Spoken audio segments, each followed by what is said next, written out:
Welcome to the True Beats Podcast, the hottest podcast in the bully game, where we bring you value, we bring you knowledge, and you lead a drama with your mama. I'm your host, Zach Valentine. You're now tuned in to Muscle Bully episode 21. I hope everybody had a good holidays, good Christmas, good Hanukkah, whatever it was you celebrated. I hope it was blessed. We appreciate y'all tuning in. If this is your first time on the show, please be sure to put your questions in the question mark at the bottom of the screen. It'll enter you in the contest, and it'll also ensure that we get to see your question and answer it live on the show. For those of y'all that don't know, this is True Beats.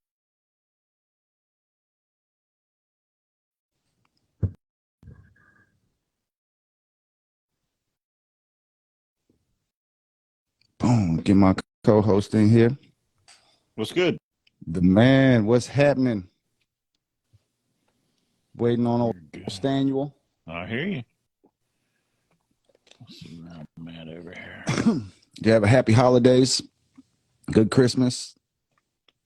How was it? It was good. What did Santa Claus bring you? Uh-oh.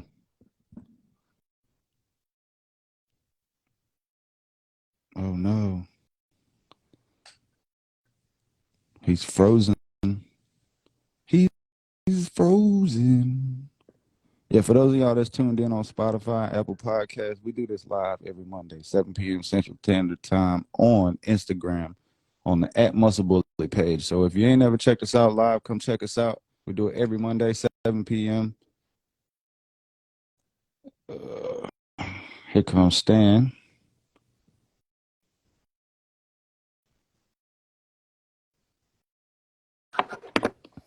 Boom.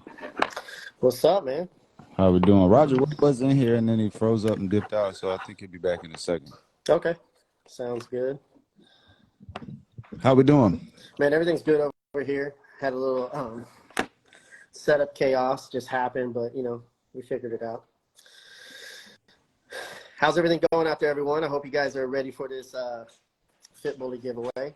I'm excited about it. There we go. Here comes Roger, who has that satellite internet. Yeah.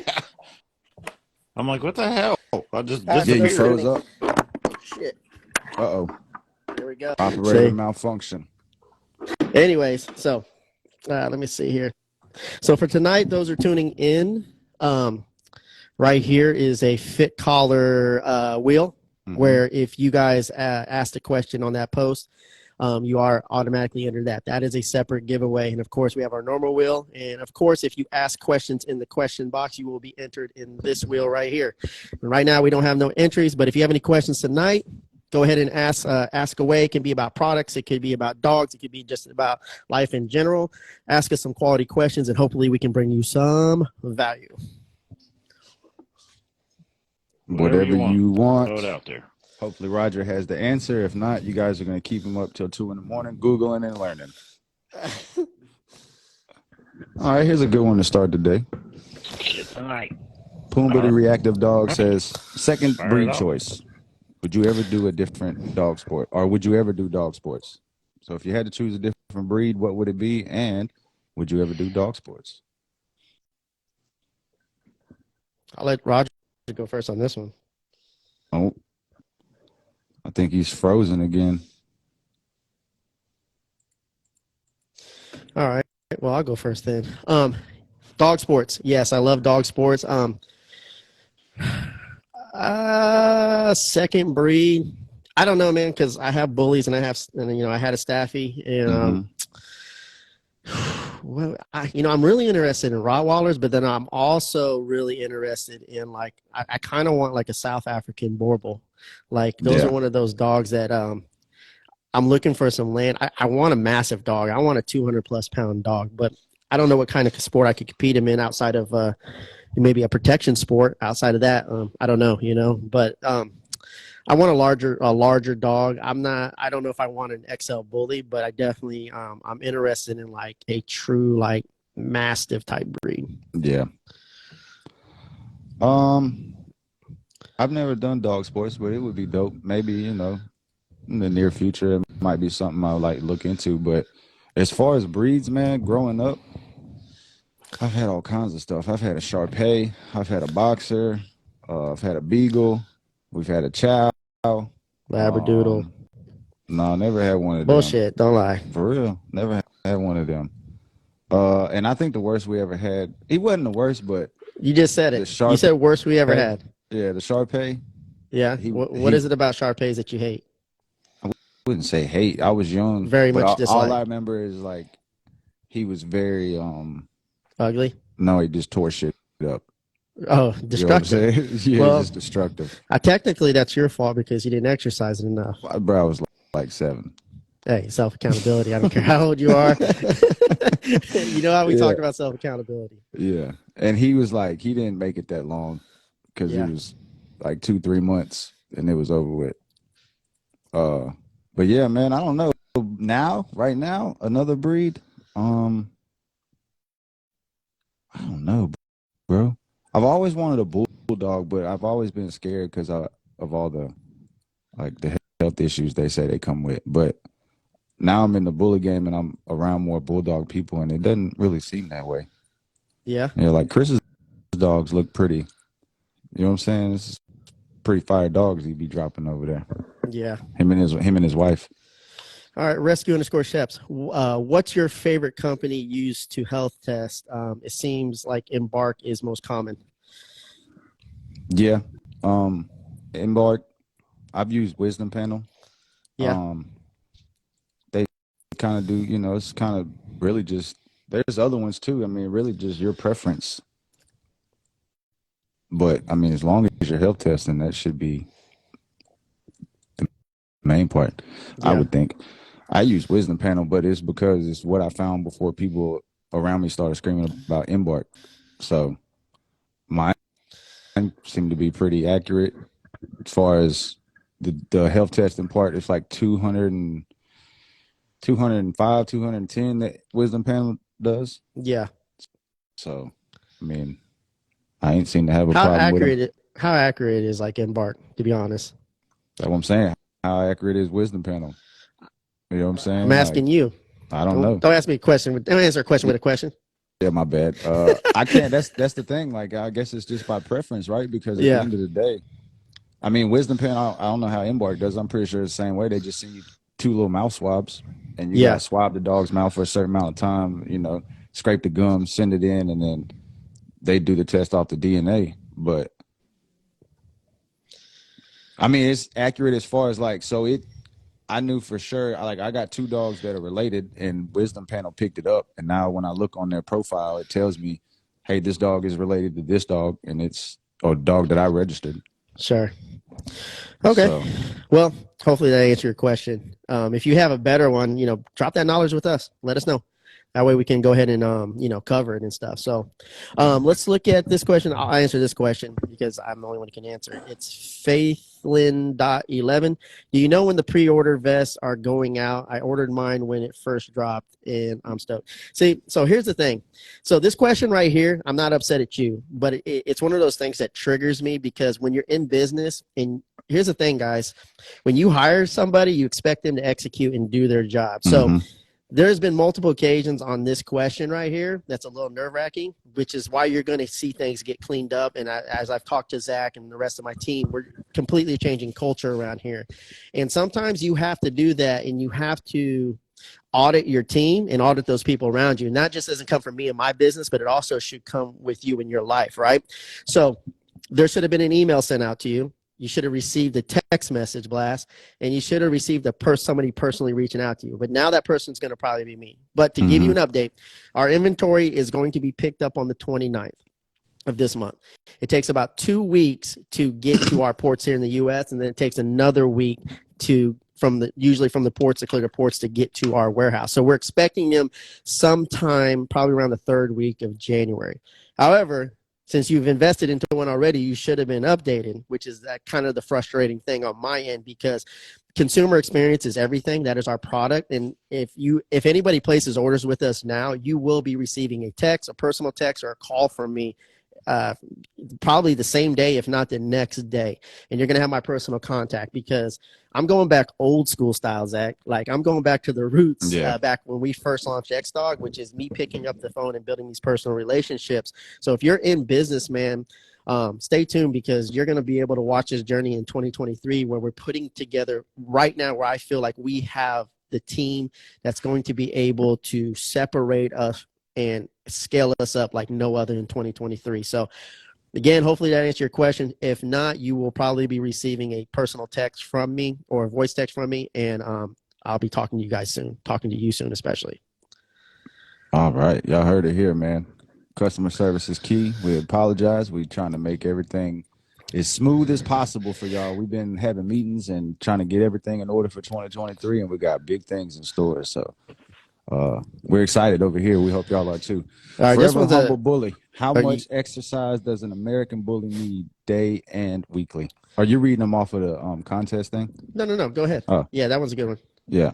Forever Humble Bully. How much exercise does an American bully need day and weekly? I think you should assess. I'll go first, and then you can go, Zach.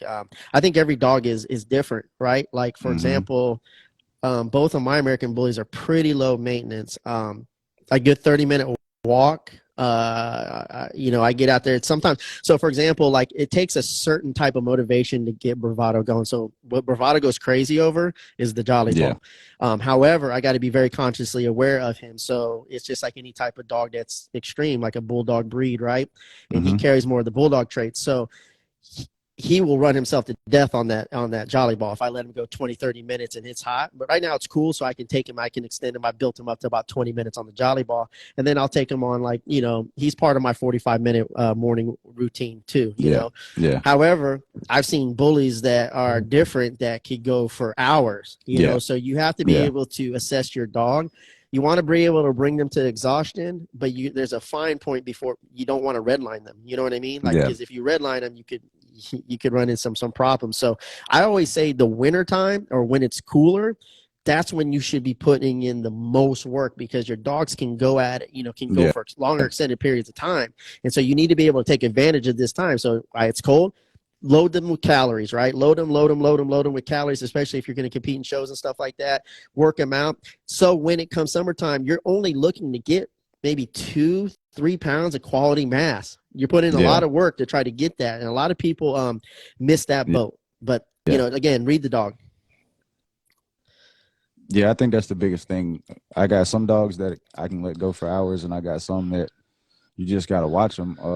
Then it's drive too. Not every dog's going to want to run or be as active as the other, but around here it's kind of like short increments daily. Like, when you let them out in the morning, I let them run around, do their thing. But then in the afternoon, I make sure I try to get like one-on-one sessions and work the ones that, are willing to work. And it's shorter increments. And then you also, from what I've learned, that a lot of dogs that have inflammation, that it works better to work them out in small increments daily instead of big increments once or twice a week. Like, it helps kill inflammation if they're active daily, opposed to just taking them out there 2 or 3 times out the week and running them hard for an hour. You know what I'm saying?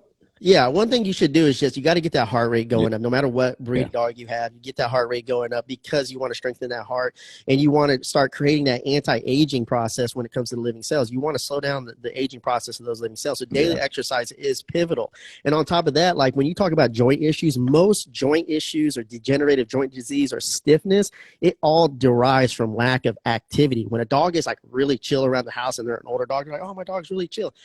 That is a big major red flag that there's inflammation. And what we all know, and there's nothing denying this. There's no scientific evidence that proves this. It's all proven that disease is all linked back to inflammation. So whether it's gut inflammation or some type of inflammation, disease it thrives in an environment of inflammation. So anything you can do to reduce inflammation is going to be pivotal, which means daily exercise, watching the type of foods you put in your dog's body, and environment. Yeah. No, it's really true. Like, if you ever think about like the old dog that your mom might have had that just like hangs out, every time he gets up, all you hear is his bones popping and cracking. It's like, it's just over time, man. You don't use it, it gets stiff, it gets inflammation built up. So I try to do daily, man. But I just don't overdo them. I feel like if you're active daily, you don't have to go like super hard to reach a certain point. There's a study that was done in Europe, and this was done on beagles. There was 10 beagles, right? Yeah. And there was a group of beagles, but these 10 specific beagles, right? It was a study to see if degenerative joint disease or osteoarthritis was linked back to genetics or was not, right? And so they took these beagles, they put 130% of their body weight on backpacks, and they walked them on treadmills for 75 minutes a day at 130% for 10 years, bro. 10 years. And they found out that the dog's body adapts. So the bones adapt, the muscles adapt, the stabilizer muscles adapt. Your dog's body will adapt. Yeah. It's when you take those weeks off, months off, you know what I mean? Yeah. You're just going to have to work through them. So daily exercise is something I highly recommend. It's the most natural way to reduce the percentage of your dog getting a health-related disease, and it's going to give your dog a potential chance to live longer. So you got to do you really love your dog, right? Because if you really love your dog, you'll love them in the language that they want. You're going to want to find out whatever genetics they have. And you're going to want to just really go all in on their genetics. So if you have a Labrador, have them retrieving as much as possible, right? Yeah. If you have a nosebreed dog, like I have a nosebreed dog, she's a Cocker Spaniel. I take her and I put her on a 30-foot lead, and I throw that X-Dog vest, and I hide food around everywhere, around the block and stuff like that. And I let her go fucking 30 minutes, 40 minutes. Sometimes I'll throw food in a field and let her go do her thing, you know? And so you just got to understand your genetics of your dog and in daily exercise. Like Zach said, whether it's a small percentage of a time or extended long period of time, the most important thing is daily. It's daily dose of exercise. Yeah, and here's a cool thing too, man. Not to plug nothing, but you can make yourself, if you don't have that much time, that's what's a cool thing about the vest, man. You can take an hour's workout and make it 20, 30 minutes when you use this and utilize the vest, because it's going to help wear your dog out. It's going to help activate muscles that they don't normally activate. And it's just very, very useful, man. That's why I love using it, because it used to be 30 minutes, 45 minutes. I go out there and work certain dogs, and now I go out there with a vest and a parachute, and 15, 20 minutes, the dog he's like, all right, bro, let me get a break. Yeah. Well, resistance forges growth, no matter if it's in life or with weights, right? Like, so for example, when you get hit with a problem and that problem causes anxiety and turmoil and stress, and you figure out a way to get through it, that resistance that you're receiving, either on a mental or physical status, right? Like it's going to forge your growth. Like my cousin Charlie, he's from Georgia, right? And he sent me a photo of his dog in the X-Dog vest. It was like a version 1, right? It was just literally on Christmas. And I was like, you haven't weighted it? And he's like, no. And he's like, man, I don't really have time to exercise my dog. I was like, that's the whole point about the vest. If you don't really have that much time to exercise your dog, start loading that vest and just let your dog wear it for an hour or 2 a day. He's like, I didn't even think about that. And I was like, yeah, there you go. Yep. Very true. FG Border Collie says, if a dog is in between vest sizes, do you recommend sizing up or down? Ooh, that's a great question. Always, it just depends. So, for example, if your dog is overweight, right, and the age, let's say your dog is like an older dog, right, and it's overweight, and it could be a medium B to large or medium, right? Well, what's the goal? If your dog is overweight and you're wanting to lose 10 pounds, go down, right?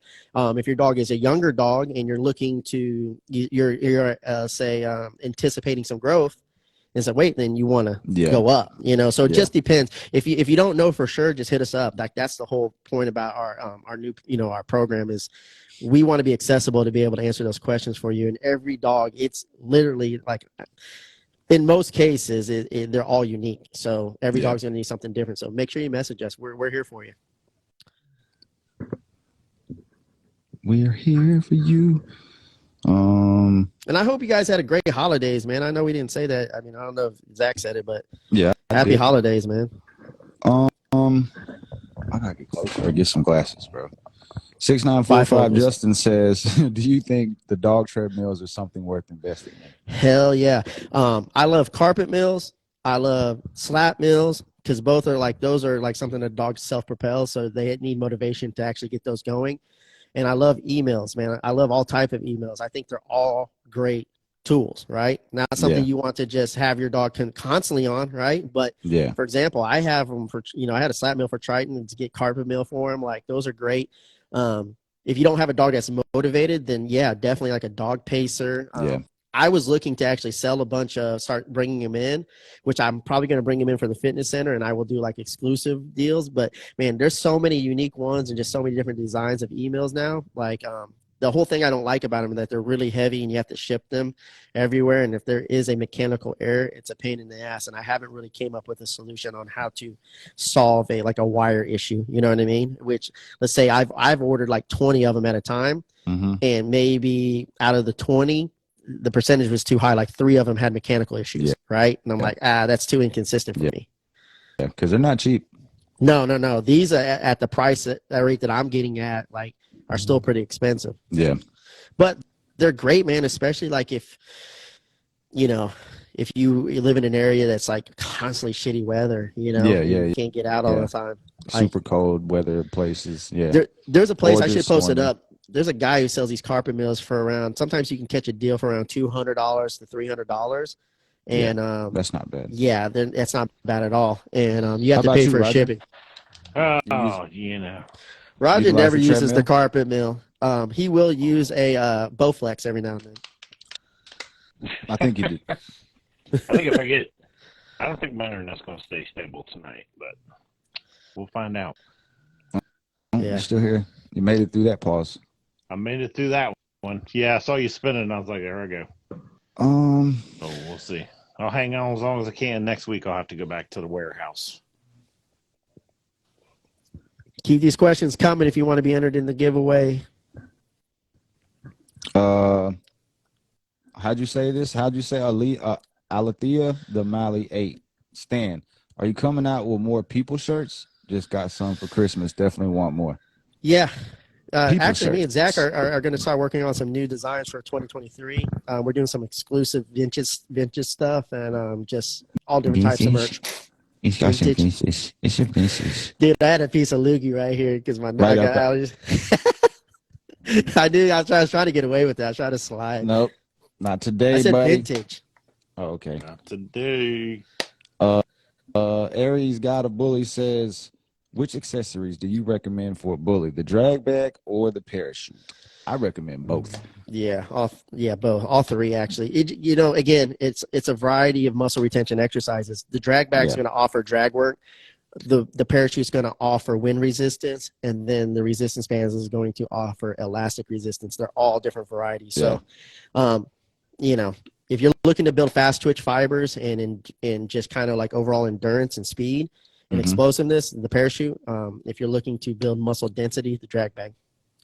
Yeah, I would say I'm not taking it back. I would say, depending on how much room you have access to, like if you live in an area where you don't have a lot of room, I would probably say the drag bag.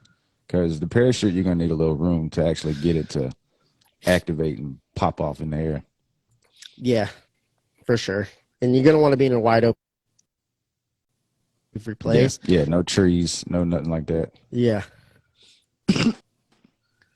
All right. If you guys have any questions, put them in the question box, because if you put them in the question box, we'll be able to keep them in order. Plus, you'll be entered in the giveaway over here on this wheel, which you don't want to miss the giveaway. So I appreciate everybody asking questions in the feed, but if you put them in the question box, we're going to guarantee answer them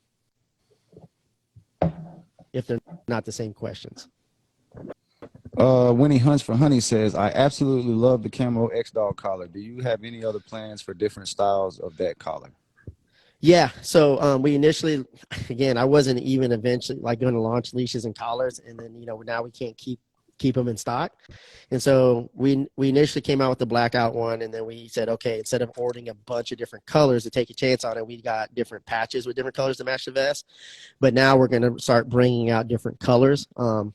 Just because we have different channels now that are moving the collars tremendously. So we plan on launching, if we can get the color tone, the Pantones correct, because sometimes it's slightly off. If we can get the Pantones correct, we're going to launch them in all the same colors, and then also the fit collars are going to come in all the X-Dog colors.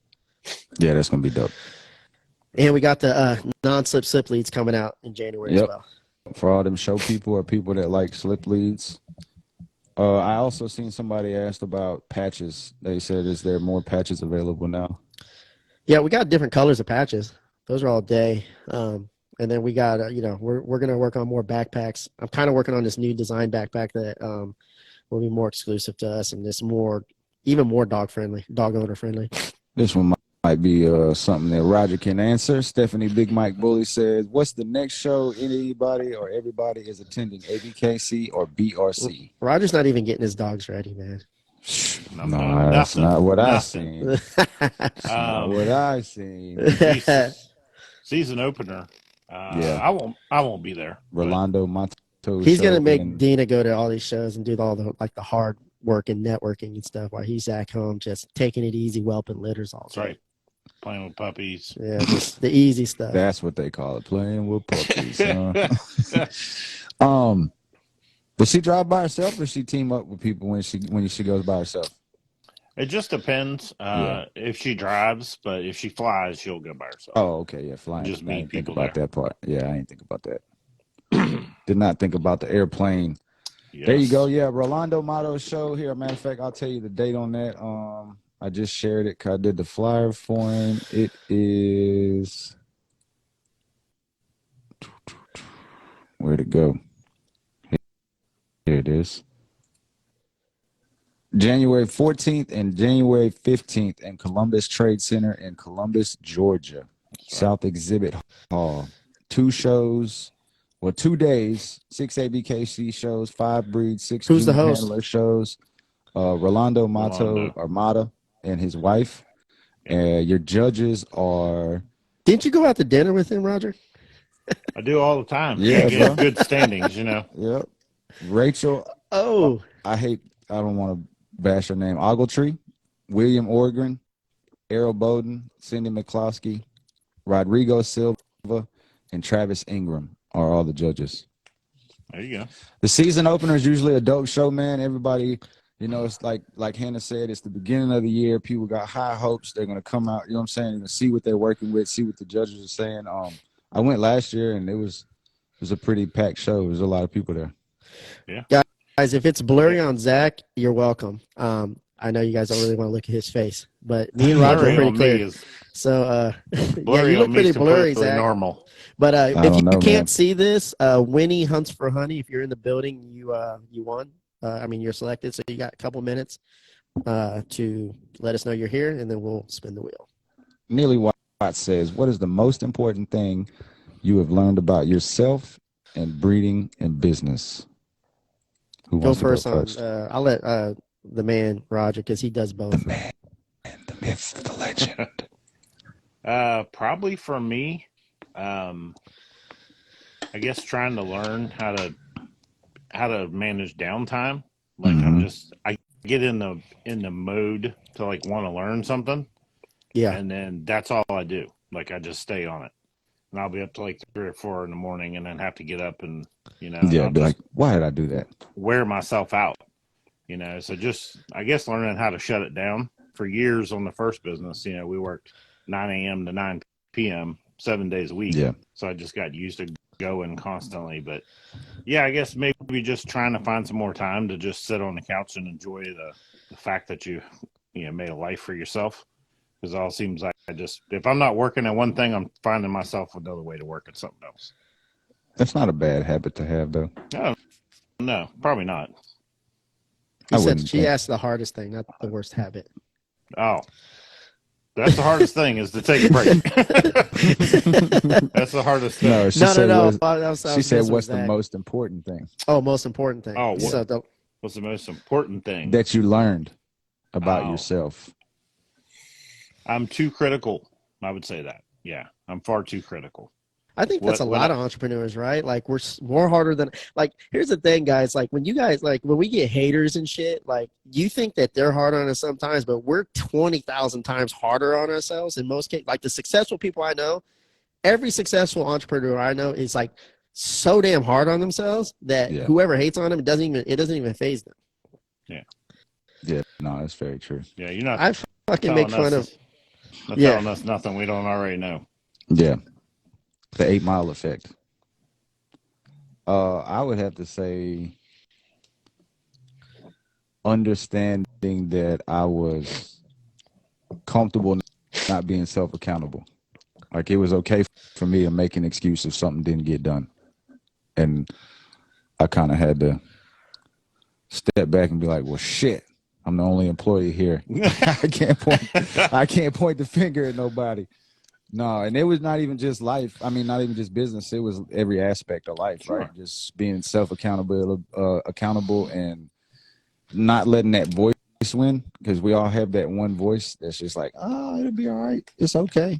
Yep. So now that's The my bitch daily voice. goal. Yeah, the bitch voice, as Andy Frisella calls it. Everybody has two voices. You have your bitch voice and your boss voice. And it's just an everyday thing. That's another thing too. I stopped looking at it as like, it's an everyday battle, right? Like, so every day I have to win, instead of opposed to looking at it from 2 weeks from now. It's like, so I conquer every day in the moment instead of trying to just go through the motions. I make sure every task and goal of that day is accomplished, won, and I achieved the day. Yeah, that compound interest on just daily wins is it's so invaluable. You Because know, you get lost in it, man. You fucking get overwhelmed. You're like, fuck, 180 days, 365 days. Like, oh, I got to do this. You know what I'm saying? So if Yeah. you just focus on that daily fucking task, that daily goal, that one win, and like you said, it compounds. It becomes a snowball effect, and you start. Now, are you guys like true multitaskers? Because I'm not. Like, my wife can do 27 things at one time. I And I'm used like, to be. if I get focused on one thing, and then I close that box and I open another one. Yeah, I think. Like, I'm not doing 27 things at once.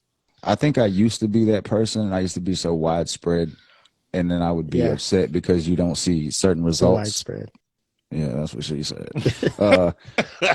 But yeah, it would like get that fixed. Scatterbrain, just everywhere, trying to make all these ideas come to life. And now I'm more like you. Like, I get in depth, I learn more about what I'm getting into, and I try to put more energy into that one thing instead of just all over the place. Sure. Hey, what about Stan? Is the whole like screen kind of blurry? Because like on my end, like I'm clear, Roger's clear. It's just Zach that's blurry. Well, it must be the opposite, because you're the only one blurry on my screen. Yeah, so it must be like everybody else is seeing everything else is blurry. It's so Instagram's fault. Winnie Hunts for Honey, you won a True Beast beef topper. So congratulations on that.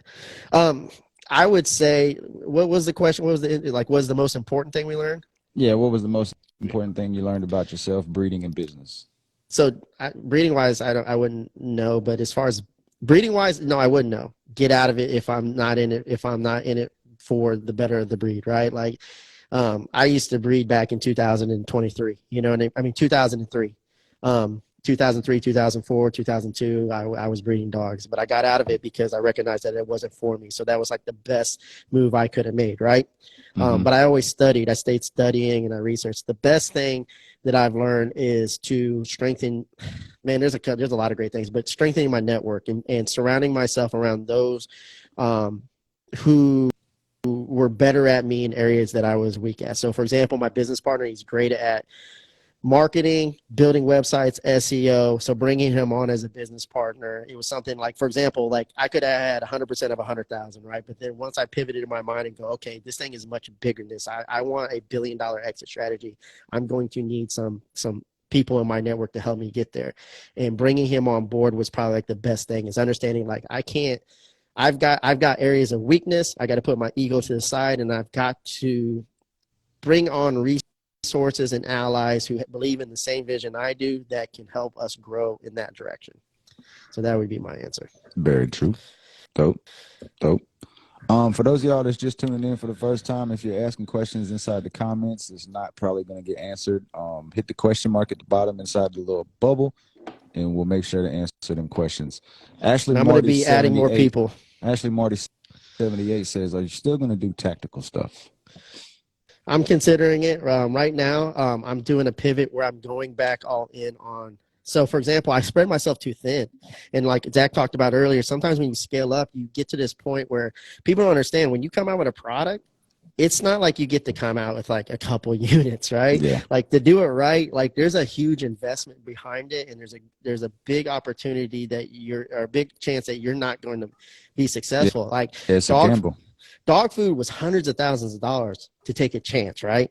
Like that was it. You know, there's certain toppers, certain products, and I had talked to some of my, people in my network, and I was just like, they're just like, well, what's working for you? Go all in on what's working for you and find that lane. So I do plan on coming out with tactical stuff if it makes sense for our business, right? But I'm not going to just come out with a product just to come out with a product anymore. So, for example, the next product that would help us scale up is Fit Collar. And we know that because based off our research and the studies that we've done and the feedback that we're beginning, like, for example, we're almost sold out on all those. So, and they're not even here yet. So that let us know that that's the market for us. The margins are right. It makes sense for business. The problem that I used to fall into when coming up, scaling this thing up, was someone would give me advice on a product to launch, and I would go try to launch that product, right? Just to try to please everybody, and then eventually you spread yourself thin. I would say, don't ask me if we're going to come out with tactical products. Find out a way if you can come out with tactical products. You have the resources. We're a great network here. We can, there's a lot of people out there, man. Like, I think you should, like, people who come to me and ask me to come out with products, I always say, why don't you just come out with it? You know what I mean? Like, that's an opportunity for you. I think more people should come out with their own stuff. Like, Zach has an idea on a product that we're slowly working on, and we're going to gradually start building this thing up this year. There's multiple people that have different ideas that I've helped, and like, I found my lane. I think a lot of people mess up by it would kind of be like if Roger got in, he's dialed in on bullies, right? And then he's like, well, let me come out with some Pomeranians, and then let me come out with some Rottweilers, and like, no, he wants to really focus on the bully breed. So you can't really spread yourself too thin. You know what I mean? That's right. Yeah, I mean, they didn't build Rome in a day. So you just got to take your time with a lot of these brands. And there's a lot of great tactical brands out there, Yeah, that's a hard lane to compete in, right? Like, you're not just going into every lane is hard. Well, but more defined lane, as you could say. It's a genre of stuff that's been a part of something for a long time already. Like, tactical dog stuff's been around for so long that you're not just walking into a market that's needing better stuff. Like, they're probably already, they got the pinnacle of shit already. And to be fair to that question, though, too, like, I probably mentioned that we were coming out with something like that. The pretty much, like, for example, the collars are tactical collars, and I love the durability of tactical products, like, because you got to think about when you're talking about tactical, like, that's high quality shit in most cases, right? Like, gotta be. Your dogs are jumping out of helicopters, like, they have to have high performance stuff. So not to, like, dog on that question, right? Like, that's a great question. If I can figure out a way to turn the X-Dog vest into a tactical version without compromising, the mission, then hell yeah. Yeah, that would be dope. Nice. Helios DJ Ultimatus says a breed a breed you guys wouldn't have. So what's one breed you wouldn't have? Hairless Frenchie. Hairless Frenchie. I don't like those things, man. Roger? I don't think I've ever seen one. You haven't seen Hairless one? Frenchie? They have them out there. There's probably one that comes to mind. Exotic for me too. It's probably a dumb reason, but no, it'd be a Doberman. Wow. So hope Sabrina's not on here. Jesus Christ. And no reason other than, when I grew up around Dobermans, and they were assholes, and they would chase me and try to bite me, and I just never wanted anything to do with those dogs. To be fair to you, I've almost been bitten by one. Yeah, I would say Chow from, like, my aunt used to breed them, and we had, like, it's probably a reason we don't see them that much anymore, because they're probably the most vicious, meanest dogs I've ever encountered in my life. They're super aggressive, right? Bad, man. I had a Chow. They're sneaky. Like, they were real, real sneaky, like, pet you, love on you, and while you're rubbing on them, they would just turn on you and just get you. Like, God dang, bro. Or a lab. I wouldn't have a lab. You just killed our Labrador and Doberman pincher market. Thank you, guys. No, it's the bully show. It's a lifestyle thing. It's a lifestyle thing. And labs, man, they're very high driven. They're very sporty. They need, they want to go. They want to chase. They want to run. And it's just like my cousin had. They want to exercise daily. That's not something you're about. I live through my dog, man. No, man, it's just a lot that goes with them, bro. They're very, very. My cousin had a chocolate lab, and he was the most neediest, active, gotta be on the go dog I've ever met in my life. Yeah. We had a chow. We had a chow, and it was literally the best dog to me and my family. Yeah. And beyond that, it had to die. Like, it didn't matter. If it was outside moving, he had to go after it. So it was a tough dog to keep pinned in the yard just because he was so protective of the house. It was crazy.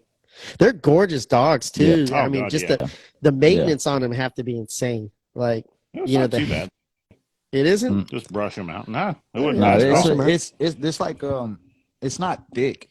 Their hair is like, it's like real soft and thin. Like it's not really like woolly like you think it is. Still ain't getting one. Yeah, been there, done that. I think another one. I wouldn't say I wouldn't want one, but I was always curious about was the Akita. My neighbor had it. I heard they're pretty. They're very like an independent dog, and they're very like a one person type dog. They're not like a good family dog. I could be wrong, but hers was always like, I dare you step in this yard. Come on over here. Yeah. I was like, that's a good looking dog from over there. You just stay over there. So I like about bullies. Like, my bully, he looked like he's going to bite you, but you come in, you're probably going to get licked. Yeah. To death, right? Yeah. Guns Paco Bullies STB says, what do you do when your female goes through fake pregnancies and fills up with milk in between heats? Roger question or Zach question. I'll let Roger. Yeah. Let's spin the wheel again. I really don't. I don't do much of anything. Because there's not a whole lot you can even do about it, to be honest. I progesterone test, so that's what I'm paying attention to is the progesterone numbers. Mm-hmm. I don't think it's that unusual. I've had females go into heat and make milk, and me never bred them. So I've looked into it one time, and there was a study that they said in pack, like dogs that are in bigger pack groups or around more females will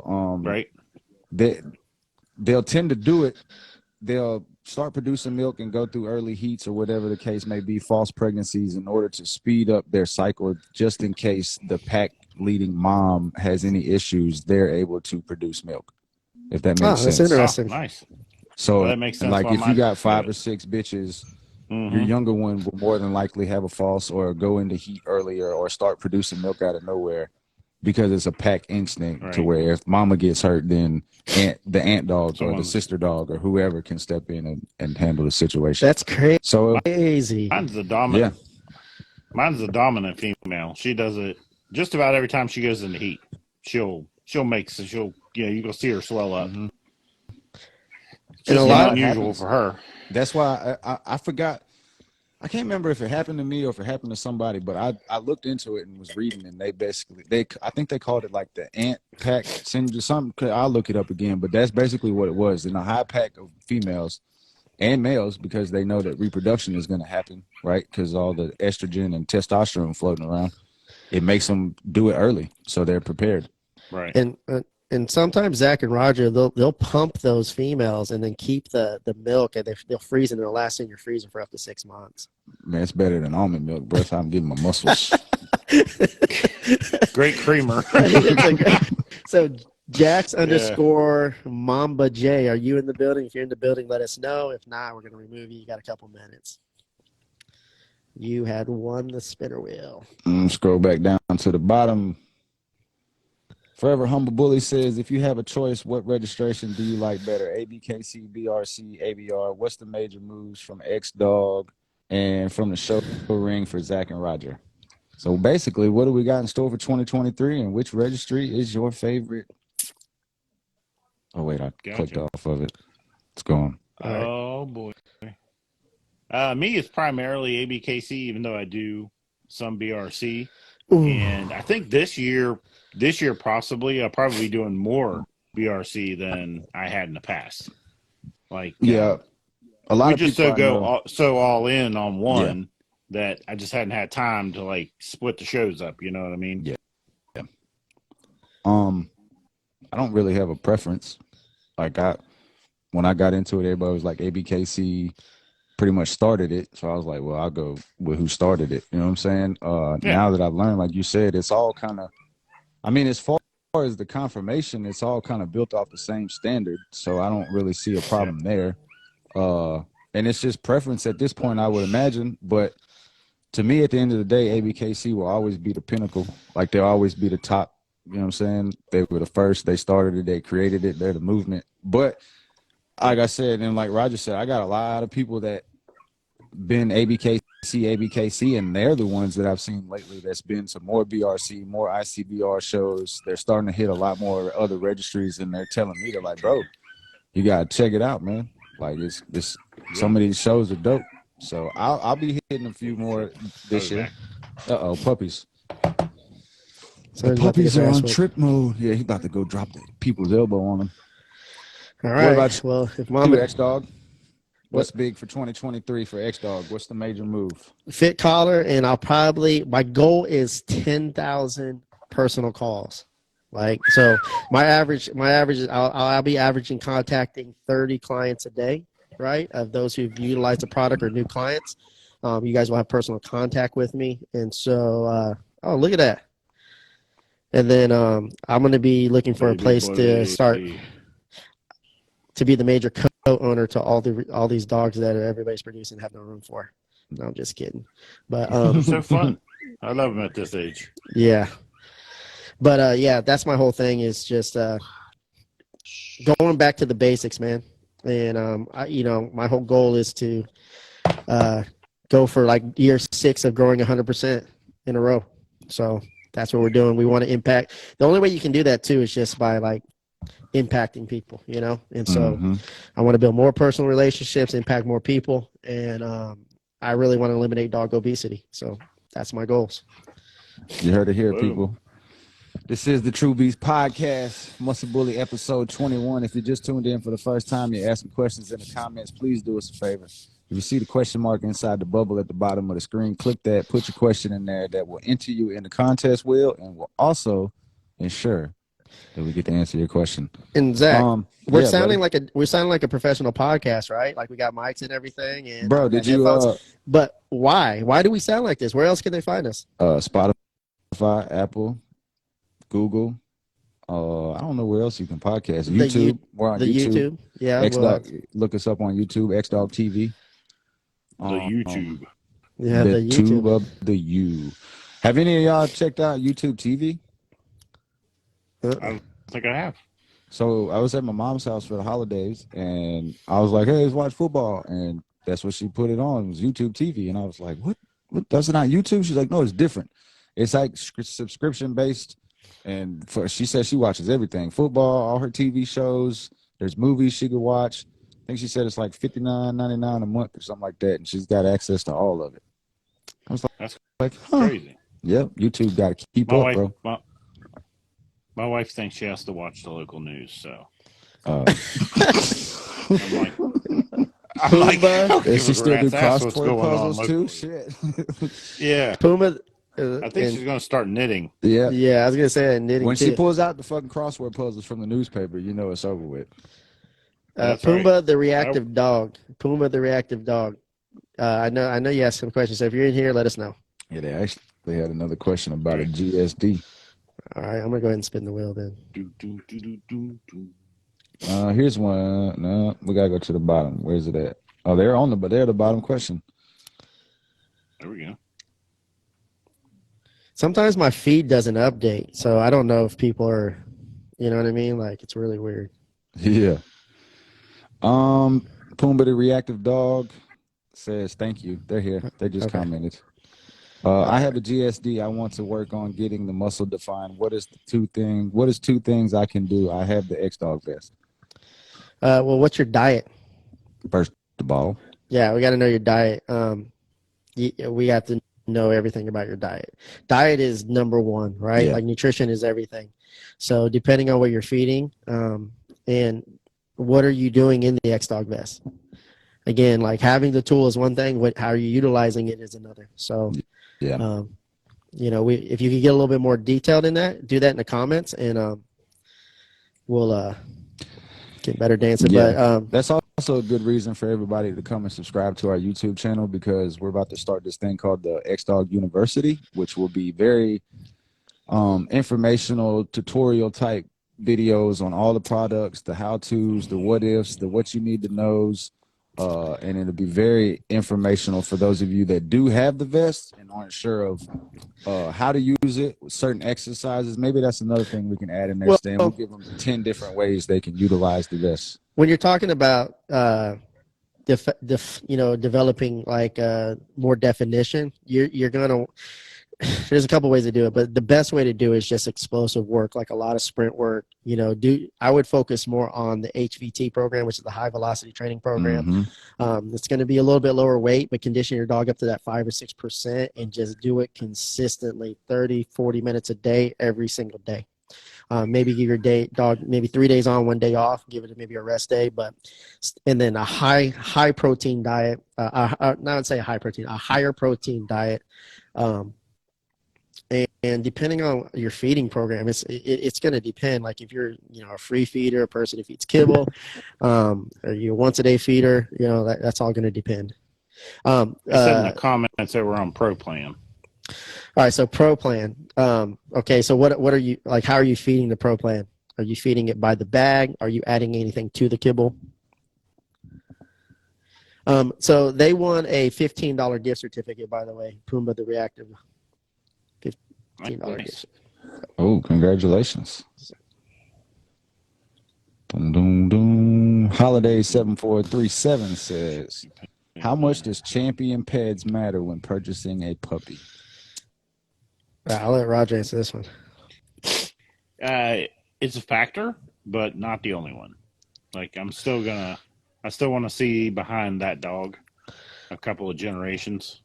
Yeah. But it's important because at the very least, that the registry would say this is a breed quality dog. I mean, that's what the show ring's really for. It's not at this point, it's not for us to say this is the perfect dog. We're building brood stock. We're there to see what's a breedable, usable dog. So what's approved. So it's a factor, absolutely. Yeah. Yeah. Also, it depends on what you're purchasing the puppy for. If you're just purchasing it for a pet, I mean, it would be nice to have a champion pet dog, but you're going to spend more money. So, you got to look at it like that too. It just depends on what you're trying to go after. Any type of program or foundation, of course. When I was talking to Zach this week, I bet I was like, man, these guys are talking about this new puppy they got. All they gave a shit about the color of the eyes. They didn't say nothing about they didn't talk no pet talk. Yeah. But as far as that goes, like champion dogs still produce shit dogs too. That's the thing. You get a dog that has no champion title, it can produce a champion, and champion dogs still produce dogs that do not show worthy. So, Stan, she said 2 cups 2 times a day. She'd be willing to add more. I would. It's not about adding food because when I'm looking at it, she's like, he gains weight fast. So that's like a quality problem. So if your dog's gaining weight fast, do a lot of explosive, high fast twitch fiber exercises, games of fetch, any type of sprint work, and a bunch of high velocity training, because that's like one of them.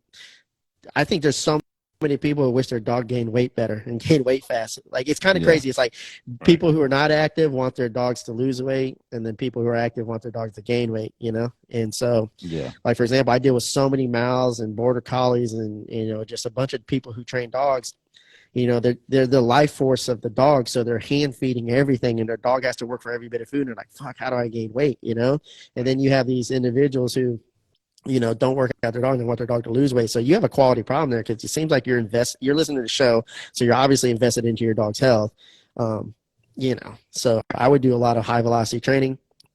Follow the HVT program, start there, do that, commit to that for 8 weeks, do it before and after.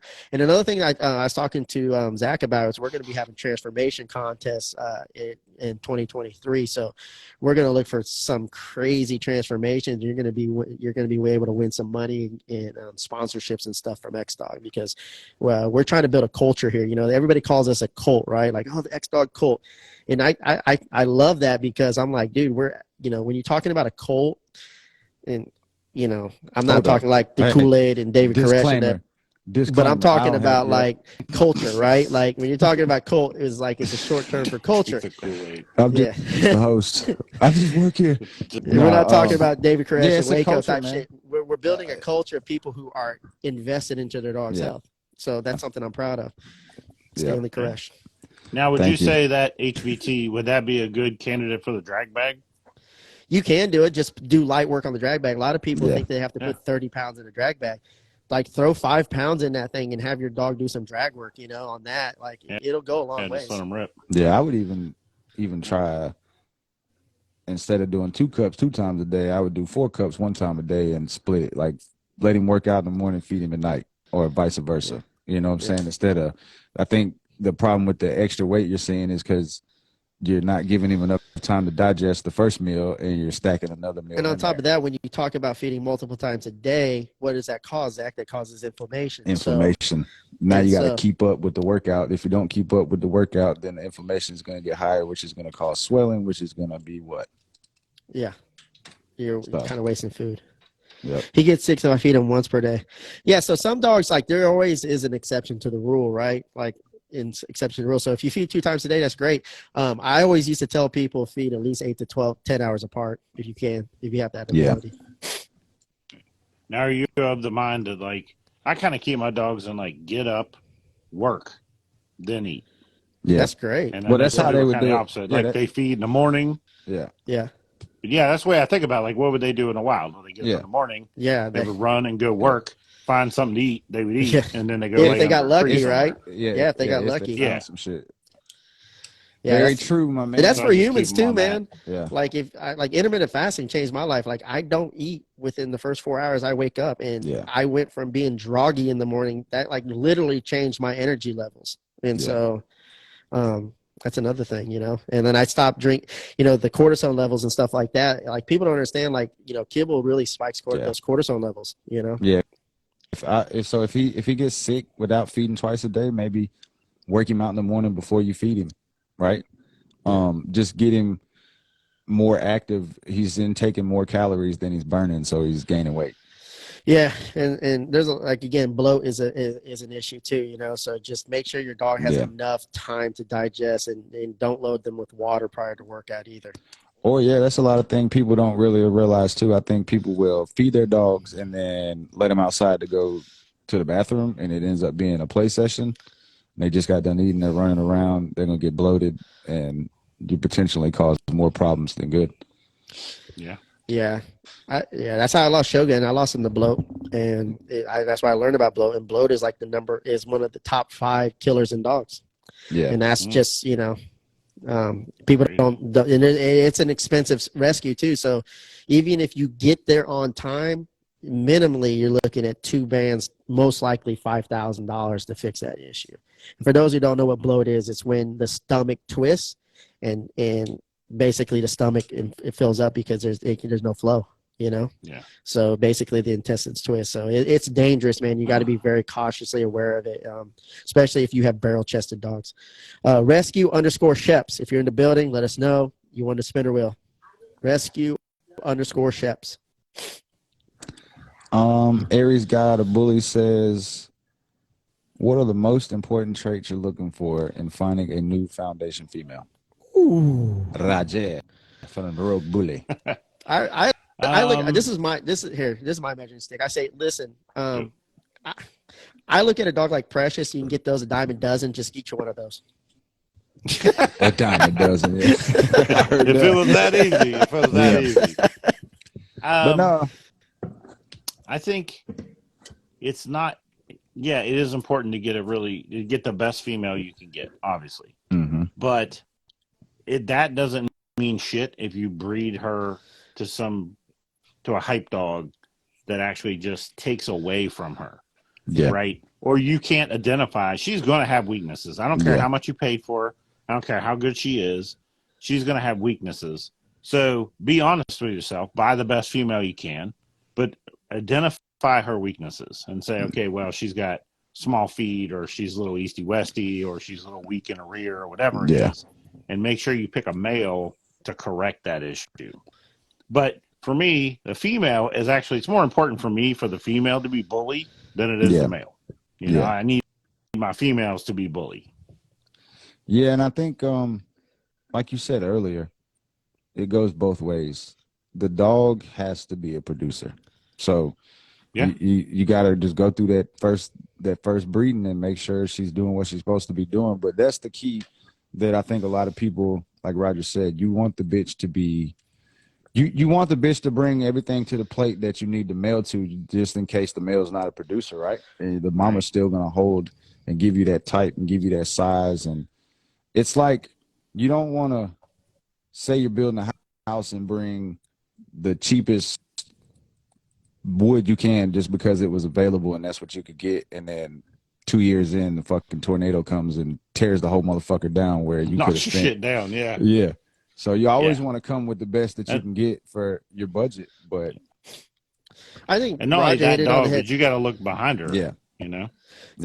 I think Roger hit it on the head. Like the most important thing is learning how to complement those flaws. You know, like you got to be able to find, no matter what you have at the end of the day, if you don't know how to complement those flaws, it doesn't matter. You know, you don't have a vision then, because, you know, my dad, he produced king pigeons, right? So, for example, if we had a king pigeon, like their legs had to be centered in the body. Mm-hmm. So if we had legs that were slightly back, you'd always breed it to something that was slightly forward. Or if it had soft feather, you wanted hard feather. When they picked it up, they wanted to fill a cinder block. They didn't want to pick up a loose pillow, you know, like a pillow of feathers and stuff. So if you had a soft feather hen, you wanted to breed it to a hard feather cock, or vice versa, right? And so, like, you have to learn how to complement those flaws. And at the end of the day, that's where you should start out foundation-wise. Yeah, it's great to have a great foundational badass bitch, but giving, for example, Roger has Precious. Put Precious into somebody's novice's hand, and you could fuck up her legacy, for example. You know what I mean? Like, in my opinion. So, yeah, I mean, a bad bitch, like we know, like we learned from Jim and Hannah. Fucking Coco is produced some of the, you know what I'm saying, most pronounced dogs that we know right now. In different directions too. All different styles of dogs. But they had vision each time. It wasn't just going into it blind and being like, well, I'm just going to use this. Like, they had a vision each time. Muscle Bully, Muscle Builder Choose. So, Shep _ you won the Muscle Builder, Muscle Bully Choose. Yeah, that's the crazy thing about her. She can produce, you know, a show dog, and then at the same time in the next breeding be able to produce a Machiavelli. Yeah. You know what I mean? Just like the crazy diversity that she was able to produce. Did she produce I don't know. Too? I don't know if we're going to see another female. Yeah. So another dog that basically was an amazing outcross for exotics. You know, like I don't know another dog that is like Golden Child that bridged the gap like he did for the exotic breed, which desperately needed a dog like that. Right. Yeah. You know? Yeah, it's crazy. He could play on both sides of the field. You know, he could go and visit the exotic community and they loved that dog. And he could go in the bully world and they loved him. Yeah, when you look at dogs like Machiavelli, Golden Child, and fucking Zero, every one of those dogs are like, if you're a breeder, is like a once in a lifetime dog. If you could get one of those dogs, you know, and so. All right, that's why you got to get in a network who has access to all three. That'll lead us right into this question. Pac9 Precision LLC says, what's the ideal or closest to the perfect definition of the American bully? All factors considered. Is it safe to say Zero is the post? Where did it go? I lost the question. Is it safe to say? Yeah, is it safe to say Zero? Is he the face of what all American bullies should look like? All? I mean, he's pretty close. Bullies? The standard, sure. Yeah, the standard. Pheno. Yeah. I think that's the biggest thing that kills us inside of the bully community is we have such an array of pheno that certain people look at the pheno and look at it as a different style of dog, I guess you could say, like a different, you know what I'm saying? Like they don't, like when you look at a boxer, you don't really see no change in pheno or a Malinois. Like it all looks kind of similar. They all have those same traits as to where we're still honing in on muzzle length, eye shape, bite, all of them things that create the pheno that people see in the face that makes it seem like it's different. But yeah, I would say dogs like Zero, dogs like Samson, dogs like Blue. I mean, all the dogs They're close. but it's a growing evolution of things. Like it's still they still want to push it. They still want to try and see how far we can go without crossing that line. Exactly. And that's the question you have to ask yourself: is can we push the standard to be bigger than Zero? Right now, can we do that? I don't think we can until we can see a more consistent number of those type of dogs being in litters.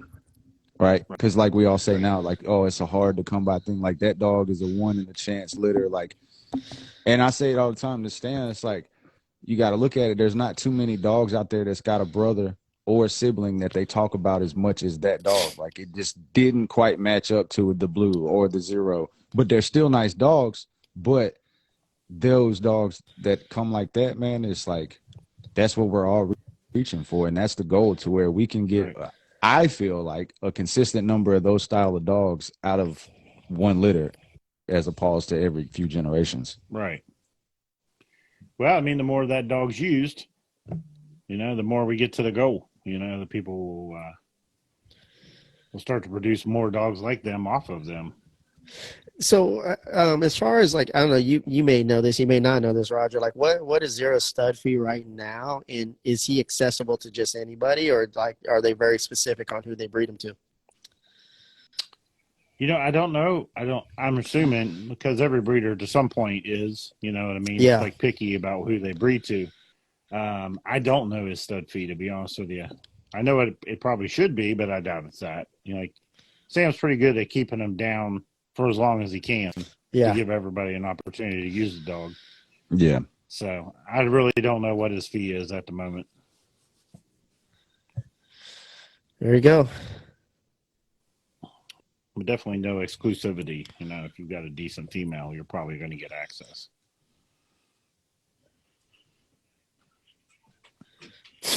Here we go. Royal Star Bullies Canada 1 says, what flaws do you guys hate the most in dogs? Well, Zach, you're first. I'm not allowed to answer. Outside of high rear. Outside of saddleback. I'm sorry, Zach. Outside of saddleback. Well, no, there's a difference in between. There's a difference. You know what I'm saying? You got roachback, you got high rear, you got saddleback, you got all of that shit. It's the whole thing for me though. Like the whole. You hate everything about the dog. No, when it's like when it's like high reared, stiff stifled, no turn to angulation, like when it's just a combination of all of the things in the rear, I would say my thing is a bad rear assembly. And just leave it at that. Yeah. Okay. That seems reasonable. Yeah. Roger disagrees, but go ahead. Me. Dina's in it. No. She's back here. They hear you talking. When Dina says shut up, Roger shut up, but when she leave, he'd be talking again. He'd be talking again. That's right. I'll say what the hell I want to say. I don't know that I hate every flaw is the problem. Yeah. But exactly. I'm smart enough to know that I can tolerate them because I can breed them out, even if it takes a little bit of time. Yeah. I can't dismiss a dog based off of one flaw. Like if, let's say they're a little east-west, you know what I mean? But other than that, you look at the dog, it's got good mass, the rear's decent, it moves pretty well. This dog is pretty much good, except for maybe it's got a bad muzzle and it's a little east-west. Well, it's hard to dismiss a dog like that because it brings value to your breeding program. You just got to know how to correct those issues, and be able to breed to her to correct those issues or use that male to correct those issues. So I really don't hate particularly any dog for any reason, based off of a flaw. Do you for think, me, go ahead. Go ahead. Ask question. No, for me being an expert breeder and just a perfectionist, for me it's tail placement.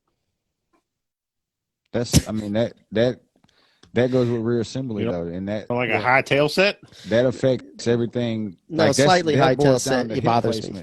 You Not even a bad placement. tail set. It's slightly bad. It is. unattractive when it's super super high, but they'll fault it, right? They account for that. But I was finna Yeah. ask, do you think we create Easty Westy more than like when you think about it? Have you ever seen a dog come out the womb that was just Easty Westy? Come out the I don't womb, think you so. see what? No, Like No, or I younger, don't like think let's so. say up to no. 3 weeks.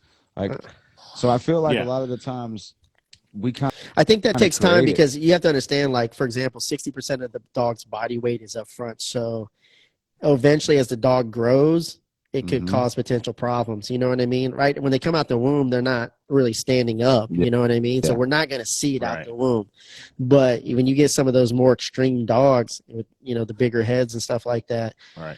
like I said, when I went out to Dave Wilson's Razor's Edge back in like way early 2000s, right? And all his dogs had tight feet. Every single one of them had tight feet. But what he had was a pulley system. So the dogs were on a hill, right? They could go up and run up the hill, for example, right? But they were on a lead and they would just run down a zip line. But they were all on harnesses and none of them were really heavy walking on On their their own. On their feet. feet. Yeah.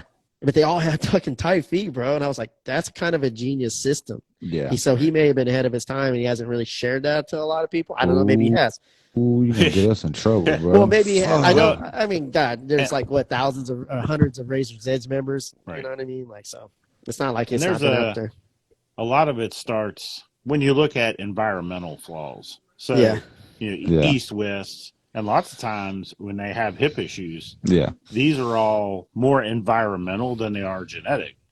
So it starts in the whelping box. It's Yeah. important these dogs have traction from, like, my puppies are on, they got that pad that comes in the easy whelp. Yeah. That's not enough for me. So I'm Yeah. putting down towels, anything that can get their little claws to hook to. That way they're not sliding. It's traction is the most important thing. So And Roger, then even up to a year old, we're still not letting them go outside and like romp freely for hours on hours and with other dogs and like a ton of impact on these bones that aren't really Yeah. like fully formed yet. Yeah. so Roger, for those who can't afford expensive setups like that, what do you suggest? I mean, you could build something equivalent to an easy whelp at Home Depot with plywood. I've heard Chris Moore say he uses bar mats. And Chris Moore exposes What is his it, barn puppies mats? extremely early. Yeah, like bar mats with the little holes in them. Outdoors. Like that would be behind Yeah. them. Yeah, he said he uses Mhm. them. Use that. Another thing that works out really good, we're using, and so after they're out of the whelping box, we just put them in a containment area. It's kind of like a bunch of baby gates all put together. And we use like exercise bike mats, Yeah. because they have like a grippiness to them. They grip the Yeah. floor, Mm-hmm. but they also have a grippiness to them, and they're super easy to clean up. Peloton makes a nice one that's expensive. Yeah, like those gym mat nice. It puzzle cleans mats up that easy. seem like it would be pretty good. Like Yeah. those, you ever Yeah. seen those? They're like a I quarter use them. inch. Yeah, that's what I I use. use You can get them at them. Sam's. The problem is, like, if they pull back whatever coating you're putting on top of it, then they're going to shit all down in the cracks, and then it's tough to clean up. Well, here's If the you can thing, get something that's one piece, it's far better, easier to clean up. and clean up underneath that shit. Because there was, I mean, as an early breeder a long time ago, I just would clean up the top, and if there's anything that cracks or they can seep through, trust me, you might get some like It's getting there. feces, mold, maggots, shit like that. So Yeah. Yeah, I got them Yeah, from for Sam's. sure. That's what I use. Those little rubber mats. Yeah, it's a kind of a daily breakdown. Every day you take the puppies out of the area, Yep. break down the whole thing, clean it, put it all back together, put the puppies back in. Tristan_Blue Note says Zach doesn't have a problem with this, but a bad shoulder set and short upper arm is becoming more prevalent in dogs that carry the most type. He did not say Zach. I've seen the question in the comments. And that's Tristan. That's the man that had the XL that we're trying to get him to come on the show. Yeah, where you at, Tristan, man? You had probably the best XL you would have won this year and last year and probably the year before. And you sell the motherfucker. Now the question really is, does the dog have the best type because it has a short upper arm? Or is it just a dog that has type and happens to have a short upper arm? What do you guys think? Question. Answer that question. Answer that question if you guys in the comments. I'd love to hear what you guys have to say about that. I was going to say, I haven't bred to that situation to know. Yeah. You know, Yeah. I mean, I have micros. I just don't show everybody, but I have some micros. Whoa. And that's the testing part of it, is to breed the dog and say, okay, here's a dog that doesn't have that issue. Here's a dog that does. What percentage of it? It's the same thing with genetics. So we're looking at, do the alleles line up? Does 50% of the puppies, are they born with the short upper arm, or are they not? Yeah. So there's a lot of data out there from people that breed. I don't know if they actually paid attention to it, but there's probably a lot of data out there that people just don't share. Is this a dominant trait? Should we stop using it because it's dominant, or is it not? Is it what is the word? I can't remember it. Say the word. I got to know the word. It only means something if you say this word. No, he's going to be up till 3 o'clock figuring it out. Recessive. You fucked it up. He's going to be up all night. All right, guys. We're just so everybody knows, we're about to do this fit collar giveaway. This will be the last giveaway of the night. So nice. Here we go. We'll see who goes. We'll see who wins. But all right, next question. I win. Fit collar. What we got for next question, Zach? I'm scrolling down to the bottom. I've had the same question on the screen for about a half an hour. This is a good. Did you ask anything about the oxygen machine? Well, there you go.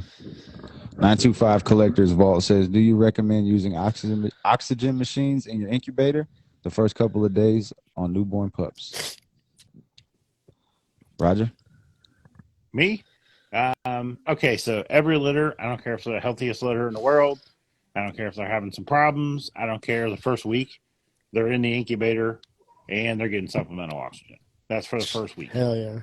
After that, then I will let them come out. And if the only time I would put a dog back in is maybe if they aspirated or something's going on, I need to dry them up, then I'd put them back in there. But that first week, yeah, it's tough on mom because they want to be with the puppies, but I feel safer with them being in there. Supplemental oxygen and humidity control and temperature control, and everything's just exactly the way it needs to be for that first week. Well, we know that science says, supplemental oxygen is super beneficial to cellular health, period. There's no denying it, right? So anything that's better oxygenated is going to thrive at a much higher level. There's just no denying it. So, a lot of our products, for example, DMG reduces oxygen utilization efficiency, or basically oxidative stress. So, for example, when you cut open an avocado or an apple, it turns brown. It's subjected to oxidative stress. So if you have the ability to offer supplemented oxygen to any type of living cell, including puppies, go after it. Yeah, for sure. Bossed up _ bully right camp 2.0. If you're in the building, you got a couple minutes and you could be the winner of the fit collar. I'm going to give you until 8:20 to say you're here. And if you're not here, I'm going to remove you and spin it again. Spin her again, buddy. I gotta get my charger, Get bro. on it. That's a familiar name, though. I think he's probably in here. Yeah. I don't know why I got the same question. That happens every time, though. Here's one we should. SWAT Team Bully says, is it safe to say dogs eat at their own convenience, like leave it in their area of space? No. Don't free feed your dog. If a dog leaves food, it's an indicator that it's either getting too much calories of a certain, maybe a certain nutrient, like too much protein, too much fat, too much whatever, any other ingredients that you're adding into it, or you're not burning enough calories. Period. So, for example, I can tell when my dogs are not getting enough exercise based on the amount of food that I'm feeding them every day consistently, and they're leaving food in the bowl. So if they're ever leaving food in their bowls, I lift it up. I go work them out, and they come back and finish the bowls. That's very rare, but that's an indicator. I don't recommend free feeding just because, again, we talked about inflammation earlier, and if your digestive system is not clear, it's going to increase the percentage of your dog gaining more inflammation. And what thrives in inflammation? Disease. No, I feed mine. And generally, if I give one, by the time I'm down 3 kennels or so, feeding the next dog, that first dog will be done. Like, they jump on it right now. Yeah. Do you ever use competitive? They don't eat it. Do you ever use competitive eating to get them to eat something? Mm-hmm. Yeah, I do too. Like if your dog's having a hard time eating, like for example, Push like that my dogs, bowl. they hate blueberries, right? Like they don't really hate them, but if I put them in their bowl, anytime they'll eat them. But if I pull them out the fridge and they're all there in front of me, they're going to compete for them. Yeah. I'll tell you another thing you could do, especially if you're in a kennel situation. You know, I keep all my bowls kind of like in the same spot in every kennel. Yeah. But if I have a dog that doesn't want to eat, one thing I'll do is take that bowl and put it over against the wall of the next kennel right beside that food bowl. And lots of times they'll think, hey, that dog's going to eat my – they can't get through the wall. But they see the other dog and they think that dog's going to eat my food, so they'll run over there and eat it. Yeah, fuck that. He ain't getting my shit. All right, well, that's 820. So bossed up _ bully camp 2.0. You didn't win it, so we're going to remove you, and we're going to go ahead and spin the thing again. You got to be tuned in live, man. Like, that's the whole point. Let's make sure. I didn't say nothing. I didn't see make sure no, I didn't see. In there. You had 5 minutes to reply. No. Yeah. No, I didn't see him. All right, next question.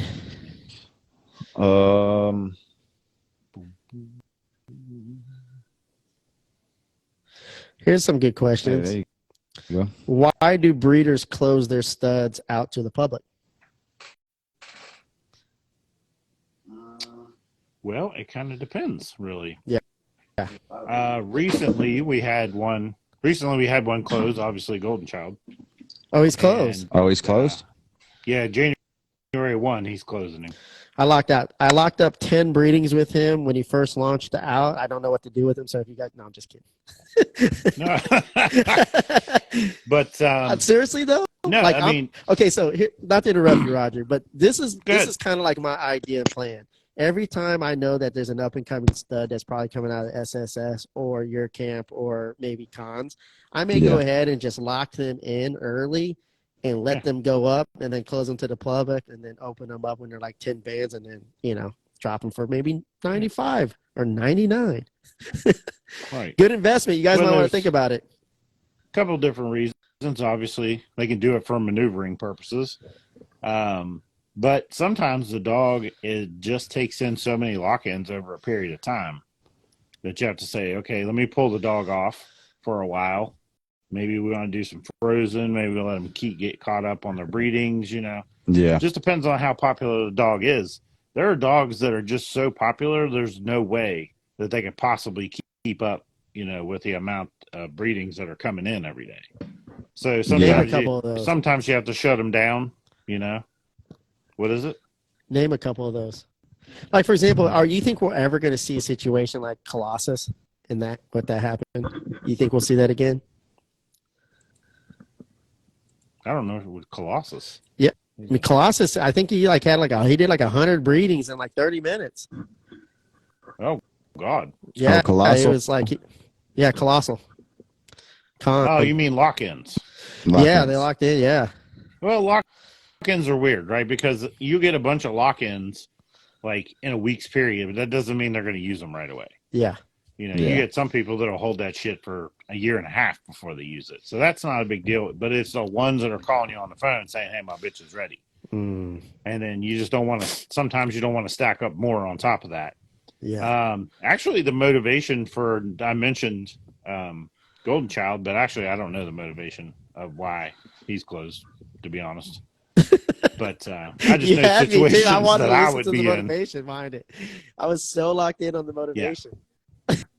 No, I had no idea. All right, so there you go. Like if I was in that situation. This is a question that stumped Roger and I. He stumped himself. So he's going to actually look into that question, and he'll have an answer for you next week on what the motivation was behind Golden Child being closed, because he doesn't know. He's closed. We'll just bring Sam on. Yeah, we're going to definitely bring him on for sure. In Zara the _ superstist _ guard. If you're in the building, which I haven't seen you, can you guys see that? Can anybody see that? I can't see shit. That's a white box with a black line. All right, so in Zaratha _ super stist, so it's super STES _ guard. Okay. If you're in the building, you got till 8:27. That's good enough for them to figure it out for sure. Yeah. In Zaratha _superstist _guard. Yep. All right. What other questions we got here? No heart. Hey, We didn't. Greg didn't stump us this week. He Greg. must have been. He's taking a Christmas vacation apparently. Oh, Royal Canin? I mean, Yeah. Royal Red coming Kennels. in. Yeah. Yeah. No, I ain't seen him today. All right. What's considered, this is a question for me. What's considered obesity? Is extreme a class you're not a fan of? I'm a fan of extreme. I like extreme. Like dogs, I still think that are extreme. Still, there's some dogs that are extreme that move good. You know. Right. I'm not a fan of, like, I'll be honest, I'm not a fan of exotics. I don't like the dwarfism gene. I'm not a fan of it. I don't support it. And I don't care if they ever rock an X-Dog vest. I've never given an X-Dog vest to an exotic dog. I don't believe in that shit. Yeah. That's me personally. I don't speak for Zach or I don't speak for Roger, but Yeah. that's No, I ain't with it. I'm just not down for that shit. What's considered obesity? A dog that is just overweight, you know? Yeah, I mean, an extreme dog doesn't necessarily mean it's obese. Generally speaking, obese dogs, like, you can't see their tuck. They probably got breathing They issues. have a hard time getting up. Yeah, you know. it's hard for them to be mobile. I don't think this person's in here. I'm gonna remove him. Which, you know what? Which reminds me, that is a flaw that drives me crazy. When it's just a smooth dog, when it doesn't have a tuck. Yeah. They just there's no extreme to the shoulders or the hips, and there's no tuck right after the rib cage. Yeah. I drives me bonkers. Yep, that's a very clear sign that your dog is probably obese. I think though, man, like from the past 10 years, from when I went to dog shows to now, like I'm really kind of I'm really pleased with the direction you're going, because I used to go to bully shows, man, and the dogs were just, I mean, you would see lumps on them, like they were just super overweight, but now we're seeing dogs with real true muscle density. Yeah. And I'm enjoying that, man. I thought like Zero looked as good as he ever looked, man. There was some photos I seen of him. I was like, holy shit. Yeah. Like I was watching on live. Yeah. I was watching on live and I was like, my God, he looks amazing. And that was on video.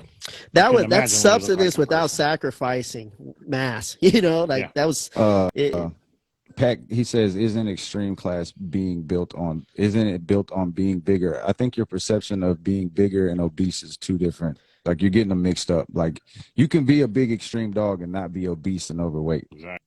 Like, the extremeness is coming from the extreme shoulders, the extreme width, the extreme size of the head, the extreme muscle definition, not fat. Right. Yeah. There's a difference between mass and muscle mass and fat mass. Yeah. For sure. Yeah, I really don't care how much my dog weighs. No. Like, that's not really the importance to me. It's what my dog looks like. Yeah. If he can look the way I want him to look and he's 50 pounds, so yeah, well, I mean, most of the time they're falling to like the 80, 90 pound range, but that's muscle the whole really thing. Care. I think you hit that right there on the nail, Roger, where, for example, like a 50-pound dog should look like a 70-pound dog. A 70-pound dog should look like a 90-pound dog. Yeah. You got to keep in mind, too, muscle weighs more than fat. So if you actually build muscle on your dog, he might actually weigh more than he does when he's fat, because muscle weighs more than fat. You can tell. Spagey. They can't swim when they're all muscle. So yeah, don't mistake muscle definition and extremeness for just fat, obesity, overweight dogs. All right, so this could be S Page E13_X, or it could be Spagey 13_X. You want a fit caller if you can hit us up within the next couple minutes by 8:30. Now, I messaged everybody on four different accounts, right? Yeah, we tagged everybody. Yeah. We tagged everybody who answered questions. So, I mean, who asked the question almost 30 minutes prior to the show. So everybody had a lot of fair warning on this. Nice. Solo Bully says, go ahead. Go ahead, Roger. No, I'll say this was the questions that were prior to the show. Okay. Some of them, yeah. Oh, the entries, yeah, most of them, and then if they answered during the live. Yeah, these entries were on an actual post on Muscle Bully, yeah. So this is a bonus. Nice. Solo Bully says, do you breed on the first heat does dual registered or multiple registrations matter? Never breed on the first heat. Ever. What if, well, Never, what if this? never. What if their first heat is at 18 months? That's a bit absurd, but I'm sure it's probably happened before. There's going to be that exception to the rule. Yes, it's possible. Yeah, it's possible, but I don't know, man. I say third heat or even maybe, close to 2 years old. Yeah. I'm looking for, and actually the age is, I don't know. What I'm looking for is a maturity in the female. Yeah. Yeah. Because what I don't want is and if at 2 years old, she still acts like a puppy, I'm still not breeding her, right? Yeah. Because I need her to be responsible and take care of the puppies. And if she acts like a fool, then it's all going to be on me to try to keep her in a whelping box and keep her calm, So that's really, we're waiting for her body to be ready, but we also need to wait for her mentality to be ready too. Mentality, yeah. All right, so we're going to spin this 2 more times. That's it. So if no one else gets selected within these 2 more times, we'll move it to the next episode because we'll be here for 4 hours. Well, you already know you won. You're a winner every day, Roger.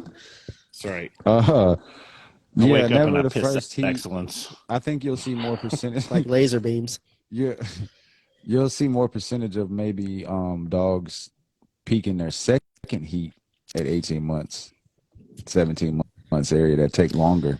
But it's like Roger said, it's hand-in-hand situation because each female is going to be different, and you want them, like you said, you want them to be able to be moms. If your dog is still, say, shitting in her crate or tearing shit up every time she gets a chance, or she doesn't recall, she doesn't listen to you, she's always wrestling and playing with other dogs, she's probably not going to be very attentive to being a good, taking the time to sit there and let her dogs feed and do what she's got to do.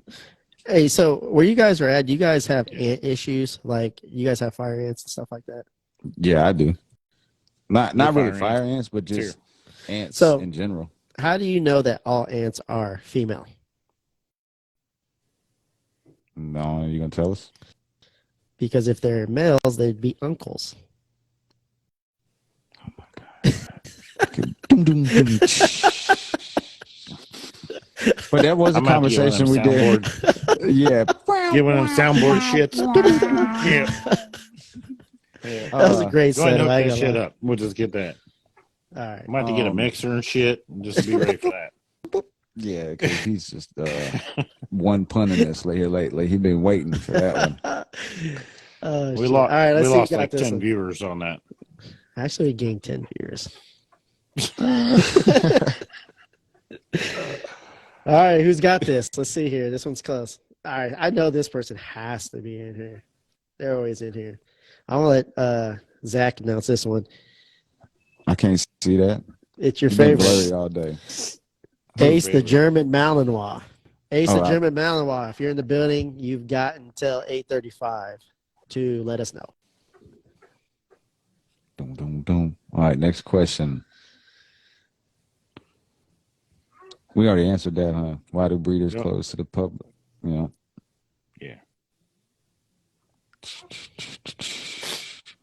All right, they're here. Congratulations. So, Ace the German Malinois, you have won a fit collar. Now, they're not going to be out until sometime in January.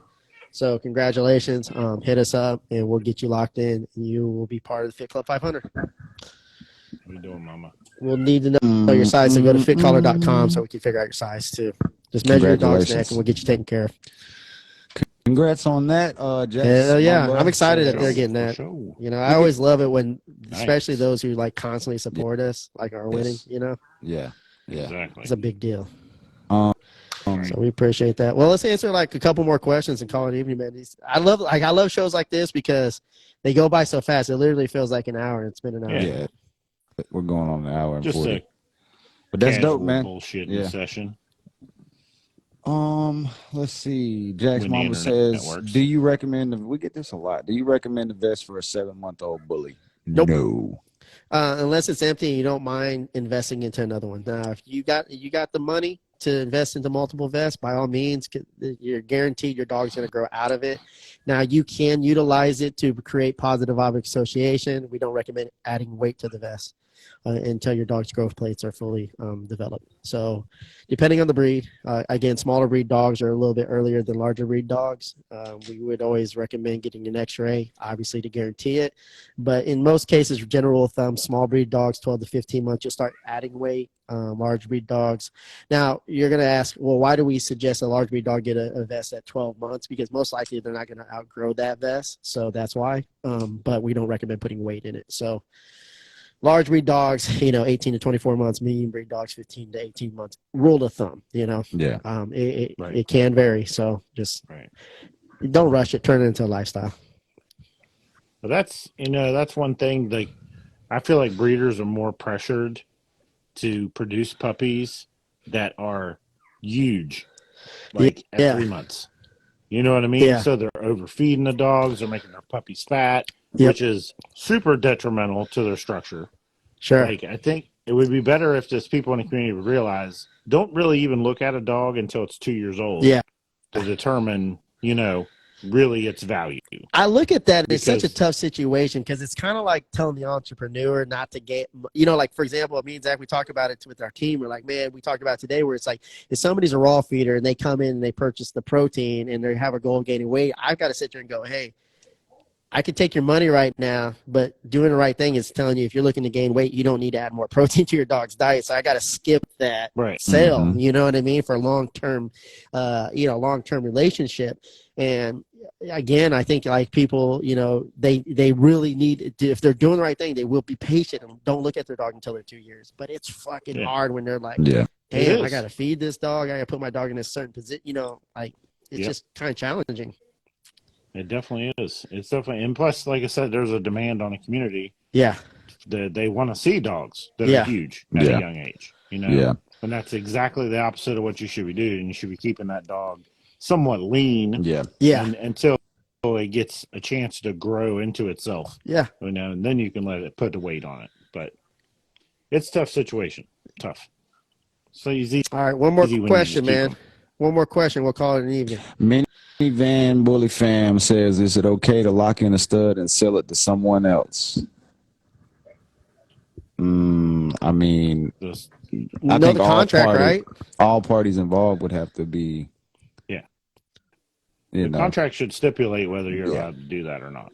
Like, if you're like a habitual fucking, I'm going to buy a credit and sell it to somebody else for more money type person, I'm sure that will. I wish I would have locked in Golden Child as intro. If I would have talked to them and said, "Hey, what's Golden Child as intro?" No, right now.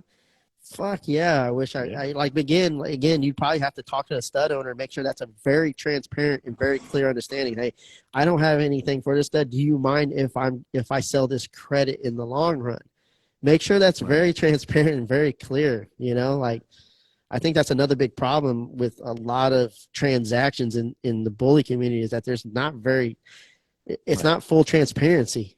You just got to be very transparent. Keep everything business. Yeah. It's okay to keep things business, guys. It's very okay to keep it business. Yeah. I think a lot of times when you do see people that sell a credit, something usually comes up in life is why you see that happening. I don't think it's really like or sometimes you might get a certain stud and like Roger said, you end up keeping it a little while and then you might change up your vision and want to go a different direction. And you're like, oh, well, I got this stud credit, but I don't like it would have to be everybody involved would have to be on the same page, including the stud owner, the person being sold the credit and the person owning the credit. One of the things I would say too, if you get into this game, let me finish this real quick, and then I didn't mean to interrupt you. You're fine. If you're getting in this game, invest into a dog from somebody that you look as a mentor, because, for example, like that's going to be your shoe in to building a better relationship and leveling your game up. So, for example, like if I'm ever to invest, like for example, like Bazooka, I spent a pretty good penny for her, right? She ended up being the pick out of the litter, but I have a really good relationship with the producer now. But that wasn't free. Like I invested into paying full price for a second pick dog, and it was from somebody that I wanted to kind of get some information from and learn from and kind of mentor me, And so I invested into that. And so, like, for example, like Roger's on here, but if I was to do business with Roger and get a pup from him, I would pay for that pup at full price, whatever asking price he's asking for out of respect for his program and to also can sustain a relationship with him to where I can learn from him, and he has access to other people in his network. So his network goes beyond him. And so this is the thing that you guys have to look at, man. You got to look at these opportunities. If you're going to invest into somebody, invest into a dog that you can get more than just a dog from, like relationships are everything here. Right. Yep, exactly. I think a lot of people are always hitting people up and going, "Hey man, let's go. Let me get something off you." And they're always looking for a fucking discount. I tell you right now, if somebody's selling you a dog at a discounted rate, that's kind of almost like a red flag, That means they're not very confident in their fucking program. And really, it depends on the breeder. Like, I know breeders that they're not going to let a dog go unless it's on a co-own. Yeah, for sure. Period. So they're never letting go of any one of their productions unless it's on a co-own. Yeah. Period. So if you want a dog from them, you better be willing to accept that. Yeah. That's just how it works. But and that's fair. Yeah, it's as far business. as as far as you paying for a lock-in and then not using it down the road, I mean, you're probably going to take bigger L's than 500 in your breeding career. So maybe the option is just not try to resell it. Is just say, okay, well, I'm not going to use it. I'm not going to start a big bunch of stink between the breeder or whatever. Some breeders are okay with it. Somebody's like, yeah, sell it as long as I approve the female. You want to sell it to someone, then I don't care. I went to purchase an XL from a guy out of Chicago, a friend of mine. He's a heavy trainer, and he had these Merle pups, and I was like, man, I put a $1,200 deposit down, right? And I started thinking, I was like, I don't want another dog right now. I don't want a dog. So I washed my hands. I was like, $1,200 versus lifetime commitment of this dog, and I was like, fuck it, I'm just going to take this L. Now, he's cool. He's like, hey, anytime you're ready, you got a $1,200 credit with me, but I'll probably never use it. You know what I'm saying? And so I'm just kind of like, you got to kind of weigh your options too, man. Like, if you cannot give your all to a dog, don't get the fucking dog, man. Like, at the end of the day, just don't. That's right. Let me ask both of you, could you see yourself an XL? I could, yeah. It just depends, Like, it just depends on where the dog comes from. It wasn't just because it was an XL. I was like, fuck, dude, I got 4 dogs, had a baby on the way, and I'm like, I ain't getting another dog, just saying, Yeah, no, even if the dog, beyond the XL issues, to say it was the perfect XL, like it had breed type like the American Bully. I like XL. Just the sheer size and mass of that dog. Well, at the beginning, when you got cut off. In my environment, I feel like that's too much dog for me. Yeah, that's like when you got cut off. Me and they were asked what other breeds you have. I want a South African Borbal, but I need some land. Like, I really want a Mastiff type breed. Right.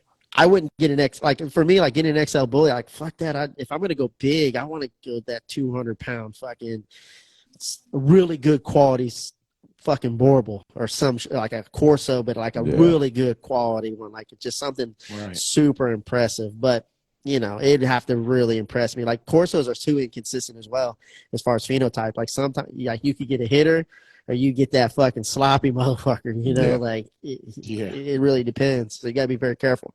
No, it's just like we had an English Mastiff. Yeah, we had an English Mastiff, and as a puppy, man, when he got the zoomies, like, drywall's getting busted. Yeah, you know what I mean? Like, that's just way too much dog for me. Yeah. And you see, that's another thing I think is a very valid point. Like, understand what is good for you. Like, understand what type of. A lot of people invest in the Malinois just because they got popular because of the movie, and they realize, oh shit, this is too much dog for me, just based off the demand that a Mal needs, or a Border Collie. Know your lifestyle, I would say. I love the American Bully just because they're low maintenance. When they're ready to go, let's go. When they're ready to chill, let's chill. Like, I like that about a dog. Very true. But other than that, man, this is the last episode for 2022 for the Muscle Bully podcast. We're going to bring on some sick-ass guests going into next year. We got the True Beast Trainers episodes on Thursdays with me and Zach. And then we're going to be doing the Team X-Dog Tuesdays, which will be live from Facebook in our Team X-Dog group. But we are going to put those on the podcast as well. We're going for 100,000 plus downloads in 2023, guys. So we need your help. We're going to be doing weekly giveaways, and we're going to bring you guests. We bring massive value. So if you could do us a solid and share everything we're doing, keep participating in all our giveaways, and just letting everybody know about the episode, man. We really appreciate it from the bottom of our hearts. Absolutely. So Yes, sir, thank you guys man. again, man. And, Yeah, we appreciate y'all other than tuning that, in. holla at y'all. We out.